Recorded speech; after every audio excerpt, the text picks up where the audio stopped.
Setiap anak belajar dengan caranya masing-masing. Ada yang cepat menghafal, ada yang mencoba terlebih dahulu, dan juga ada yang harus merasakan secara langsung supaya lebih paham. Nah, para ahli menyebutnya teori belajar. Singkatnya, teori belajar adalah cara kita untuk memahami bagaimana anak belajar dan juga berkembang.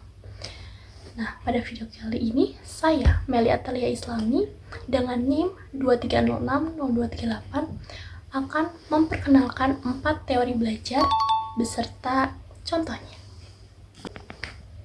Teori belajar yang pertama ada teori behavioristik. Teori ini mengatakan bahwa anak belajar lewat pengulangan dan juga kebiasaan. Nah, maksudnya gimana sih? Nah, jadi, kalau anak diberi pujian atau hadiah setelah melakukan perbuatan baik, kemungkinan besar ia akan mengulangi perilaku tersebut.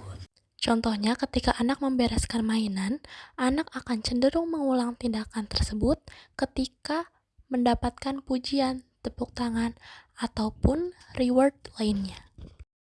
Teori ini dikembangkan oleh Skinner dan juga Ivan Pavlov. Mereka percaya bahwa belajar adalah hasil dari respons terhadap rangsangan atau stimulus dan juga respons. Teori yang kedua adalah teori kognitif. Teori kognitif itu melihat belajar sebagai proses berpikir. Jadi anak tidak hanya meniru, tetapi juga memahami apa yang ia pelajari di kelas. Contohnya, saat anak menyusun puzzle, dia akan berpikir, potongan ini cocok di mana ya? Nah, dari sini anak akan belajar dari kesalahan dan mencari solusi. Inilah cara berpikir berkembang. Teori ini dikembangkan oleh Jean Piaget yang menjelaskan bahwa anak belajar sesuai dengan tahapan perkembangan berpikirnya, dari yang sederhana menuju ke yang kompleks. Piaget mengemukakan ada 4 tahapan perkembangan kognitif.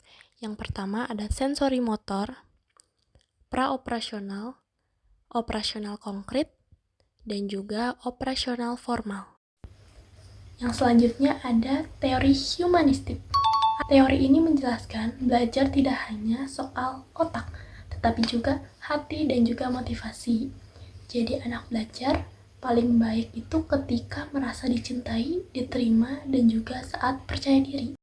Saat orang tua memberi dukungan tanpa marah ketika anak salah, anak merasa aman dan berani untuk mencoba lagi. Teori ini berasal dari Abraham Maslow dengan konsep hierarki kebutuhan, dan Carl Rogers yang menekankan bahwa tujuan belajar adalah mengembangkan potensi manusia seutuhnya. Dan yang terakhir ada teori konstruktivistik. Teori ini percaya bahwa anak itu membangun sendiri pengetahuannya melalui pengalaman. Jadi orang tua cukup memberi kesempatan, bukan memberi semua jawaban. Contohnya, saat anak menuangkan air ke gelas besar dan kecil, ia belajar bahwa volume tetap sama meski bentuk wadah berbeda. Ini adalah cara anak untuk menemukan pengetahuannya sendiri. Teori ini dikembangkan oleh Vygotsky dan juga Piaget yang menekankan pentingnya aktivitas, interaksi sosial, dan pengalaman nyata dalam proses pembelajaran.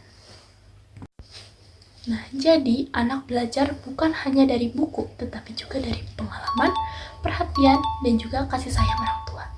Apapun teorinya, yang paling penting adalah bagaimana kita mendampingi anak dengan sabar, memberi teladan, dan juga menciptakan suasana belajar yang menyenangkan.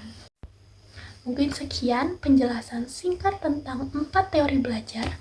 Saya harap video ini menjadi pengetahuan baru bagi Bapak, Ibu, dan teman-teman semua yang menonton. Sebelumnya, saya mohon maaf apabila ada kesalahan. Terima kasih. Wassalamualaikum warahmatullahi wabarakatuh.